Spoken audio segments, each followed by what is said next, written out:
حي على الفلاح. But what we're going to learn is, if one really has iman, then the next three things are naturally bound to happen. They are bound to happen. And if those things don't happen, guess what's missing? Iman. So if one wants to check if they really have iman or not, they can check by the minimal standard of iman set by Surah Al-Asr. What are the consequences of iman? What happens right after iman? Amilu salihat, tawasi bil haqq, tawasi bil sabr.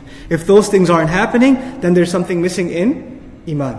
And by the way, all of these four are connected in a profound way. Even if you take the second case, amilu salihat.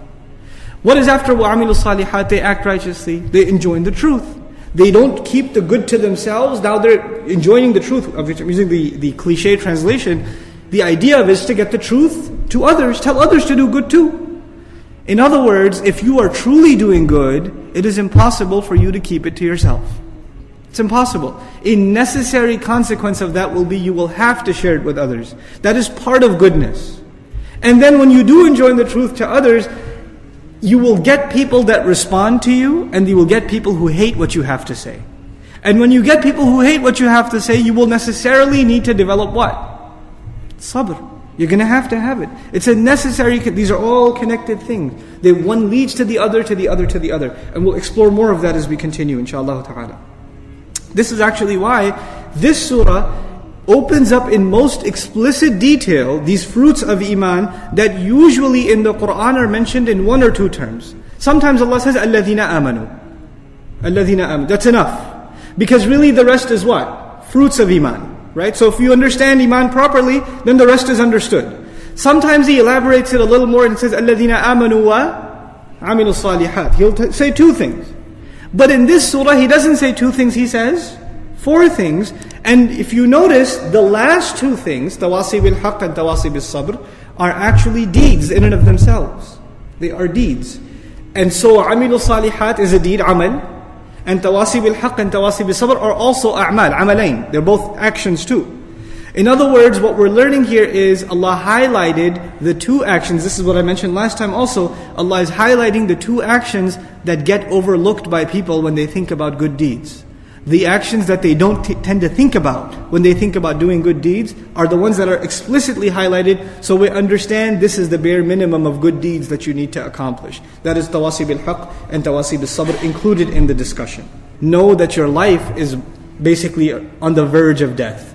Know that you are on the verge, on the very edge of the end of your life. Just like the sun is about to run out and darkness is about to fall, this life of your world, your worldly life is about to run out, and the death of it is about to fall upon you.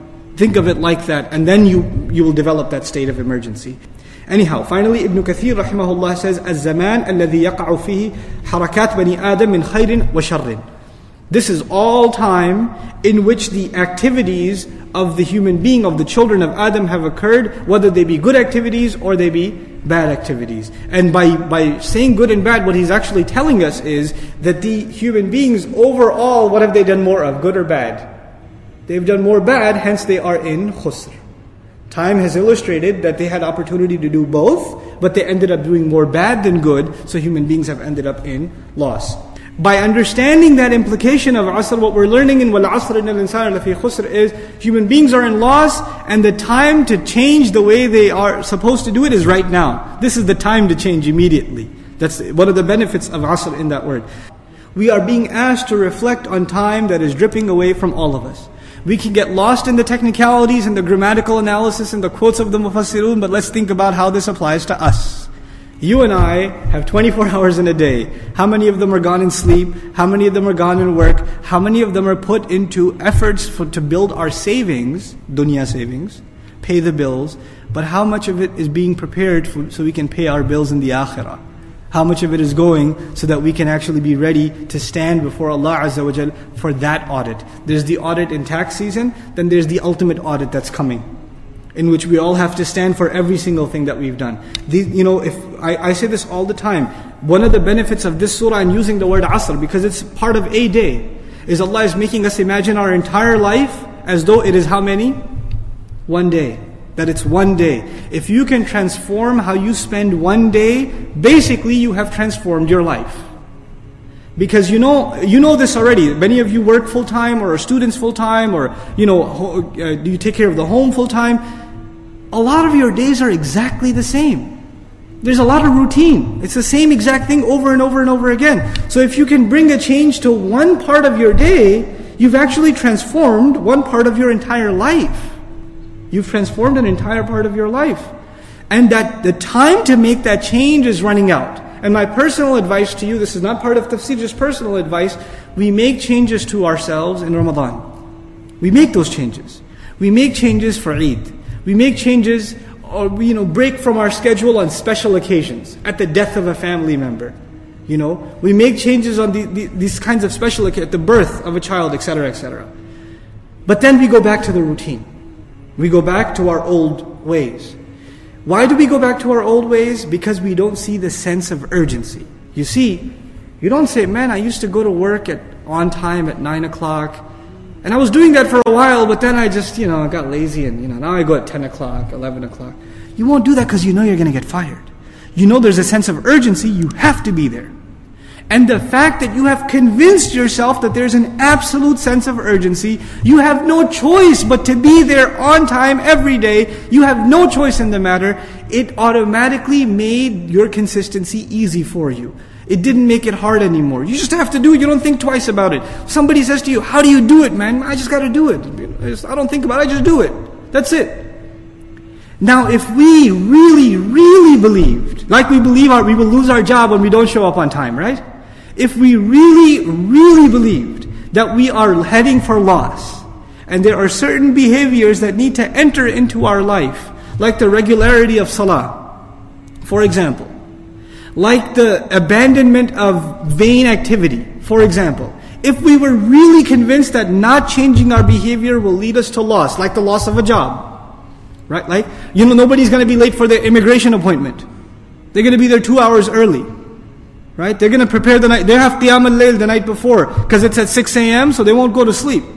They'll be there early because they are convinced this has to do with, if they don't do this, they will be in loss. If we are truly convinced this will lead to loss, then changing one day, rather changing your whole life becomes very easy. But when does it become easy? When there is belief. Which is why when Allah talked about khusr, what's the first exception He mentioned? Those who what? They believe. There's not just casually, those who believe, I'm included. No. There's not the kind of belief we're talking about here. This is real, deep conviction that what I am doing is directly connected to my success, directly connected to my failure. I better change my ways. I better get my act together. This is just in the word al-asr itself. Just in the word, how it's being squeezed and drenched away, and I don't have time. The students, those of you that are students here, you have an assignment due, and you forgot to do it. There's time running out. Right?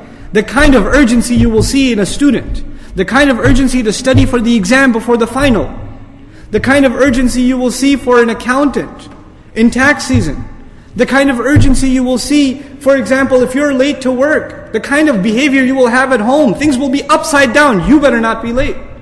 You're going to turn the whole house up, nothing matters at that time. You won't care about breakfast or this or that or the other, you will go because there's a sense of urgency, you are convinced you will be in trouble if you don't do it. You're absolutely convinced. We have to compare that conviction to our conviction in terms of our deen. And our if your boss says to you, I swear to you, you are in trouble. If your boss says that to you, he says, I swear, he comes into the office, he doesn't point at you, he says, every single employee is in trouble. I swear.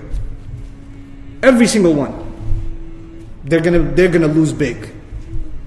When he walks away, do you think any of the employees say, not me, I'm okay? Nope. He didn't specify, right? He didn't say some people are in trouble.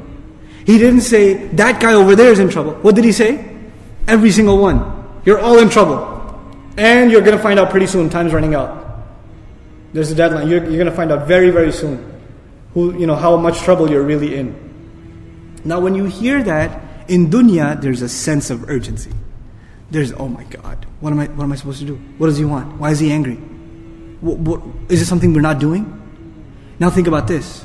When you get a job, and I'm giving you these examples so we understand the rest of the surah well, inshallah ta'ala. This is a critical surah for the life of a Muslim. It is such a gift from Allah that He gave us 3 ayat that can change our life. You don't have to memorize Quran to change your life. Just remember Surah Al-Asr, man. Subhanallah. How it will transform your life. How it will transform your life. Now think about this. You get a job. Your boss says to you, you got 4 tasks. Every day, you have how many? 4 tasks. Sometimes your boss gives you tasks that you're really good at. And sometimes you have tasks that you don't like doing. But because this is your job, how many tasks do you have to do? All 4. You only like 2 of them, but you still have to do 4. 2 of them you enjoy doing, 2 of them you don't enjoy doing, but you still do 4. Now if some of you decide, or I decide, I'm just going to do 2 of those.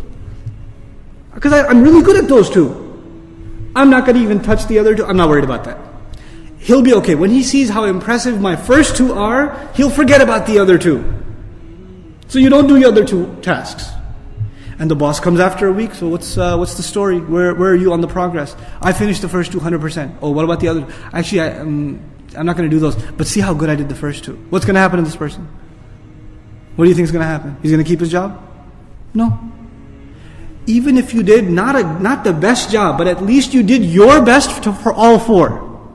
You didn't get 100%. You got a 70% for all 4. That's better than you getting 100% for one of them. You understand? So when Allah sets out 4 conditions, إِلَّا الَّذِينَ آمَنُوا وَعَمِلُوا الصَّالِحَاتِ وَتَوَاصَوْا بِالْحَقِّ وَتَوَاصَوْا بِالصَّبْرِ, and we say, Iman, yeah, we should work on our Iman. Some good deeds. And you say, this other stuff, this is for speakers. This is for da'i, this is for the sheikh, this is for somebody, this is not for me.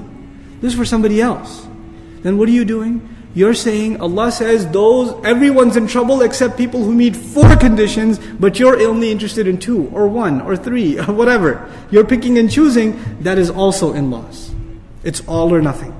It's all or nothing. That's the attitude we have to develop in regards to this surah. Assalamu alaikum wa rahmatullah. If you enjoyed this video, please do share it with friends and family. If you want to see more videos from this series, click on the box at the top. If you want to see other videos, click on the box at the bottom. And don't forget to hit the subscribe button. Thanks.